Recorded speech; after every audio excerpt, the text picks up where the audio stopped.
CIA hide an entire civilization from us? Tartaria is described as a technologically advanced civilization in the north-central region of current modern-day Asia. However, the culture expanded across the entire globe well before the 18th century. Supposedly, in maps of the Old World, you can see Tartaria drawn and labeled. The Tartary region covers an area spanning from central Afghanistan to northern Kazakhstan, as well as areas in present Mongolia, China, and the Russian Far East, and Chinese Tartary.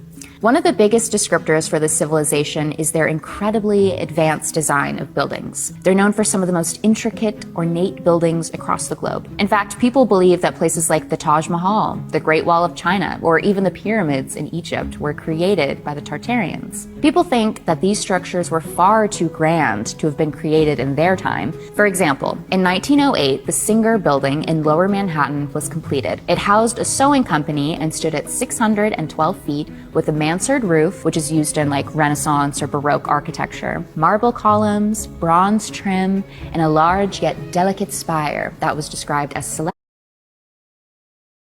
Eventually, the business outgrew the building and they sold it in the 60s. And just a few years later, in 1967, it was demolished. Why? Just because a building can't hold enough office space doesn't mean it should be torn down, especially if it's a beloved historic landmark. Well, some people out there believe that it was created by the Tartarian Empire, which was purposefully taken out of our history books. The CIA even released an article explaining that they tried to remove knowledge of Tartaria from history. The theory is that the Tartarians knew how to harvest free energy. The pillars and antennas on top of these intricate buildings were actually used as energy connectors.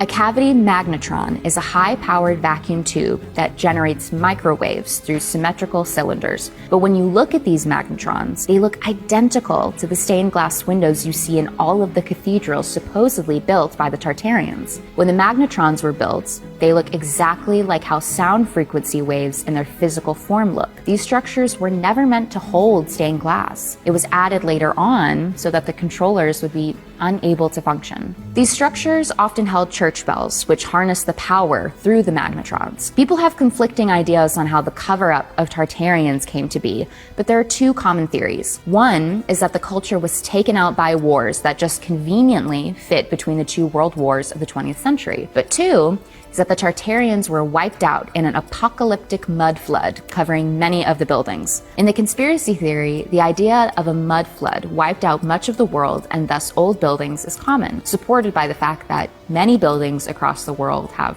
architectural elements like doors, windows, and archways submerged many feet below ground. World War I and II are cited as a way in which Tartaria was destroyed and hidden, reflecting the reality that the extensive bombing campaigns of World War II did destroy many historic buildings. The general evidence for the theory is that there are similar styles of building around the world, such as capitol buildings with domes or star forts, and many of them believe that the buildings still standing across the globe have similarities in their structures and design, which must mean that one civilization is responsible. Also, when you look around our modern world, the buildings that stand out are the ones that are the most grand.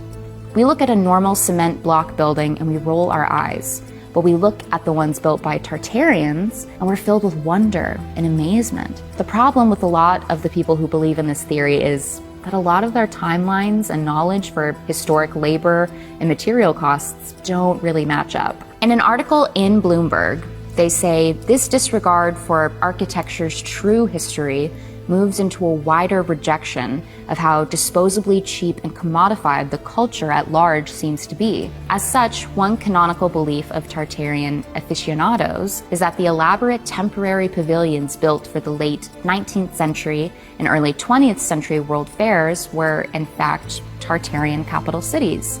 It strikes them as improbably wasteful that anyone would erect these magnificent complexes full of fluted columns, domes, and pediments out of plaster of Paris, hemp fiber, and straw, as was done for the 1893 World's Fair in Chicago. In Tartarian lore, these sites were ancient monuments that were co-opted to teach a falsified history of the world, make a few bucks selling popcorn and Ferris wheel tickets. And they were demolished to erase the handiwork of the real builders. But back to the CIA. So the CIA released a document that stated, the Central Committee of the Communist Party, sitting in Moscow, issued a directive ordering the party's Tartar Provincial Committee to proceed in scientific revision of the history of Tartaria. In other words, Tartar history was to be rewritten. Let us be frank, to be falsified in order to eliminate references to great Russian aggressions and to hide the fact of the real course of Tartar-Russian relations. Clearly, the people who believe in this theory think something is being hidden by somebody. And they think if normal people had access to the energetic power that the Tartarians did, the world as we know it would no longer exist. Apparently, the name Tartaria was just used as a blanket term. When you look at these old world maps, you see Tartaria. Well, in reality, a lot of this hadn't been discovered yet. It was a placeholder name used between the 13th and 19th centuries.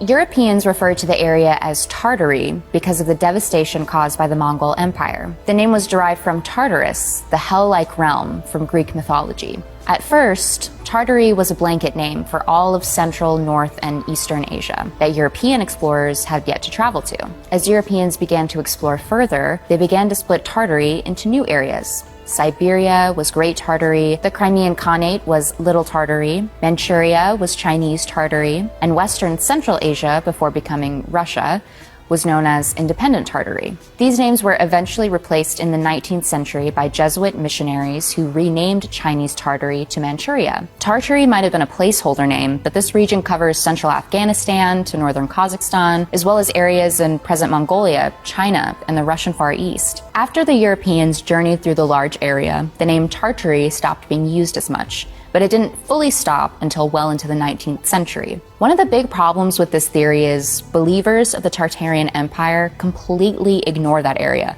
which was incredibly well documented. The voyages of Igor Meyendorff and Alexander von Humboldt gave rise to the term Central Asia, and Russian expansionism led to the term Siberia. Nowadays, Tartaria is one of the most famous examples of terra incognita on the early maps of Europeans, allowing it to live on as one of the most famous mythological countries along with Atlantis and Prester John's Land. Imaginary places usually removed from the world's perspective and placed on the edge of the inhabited world.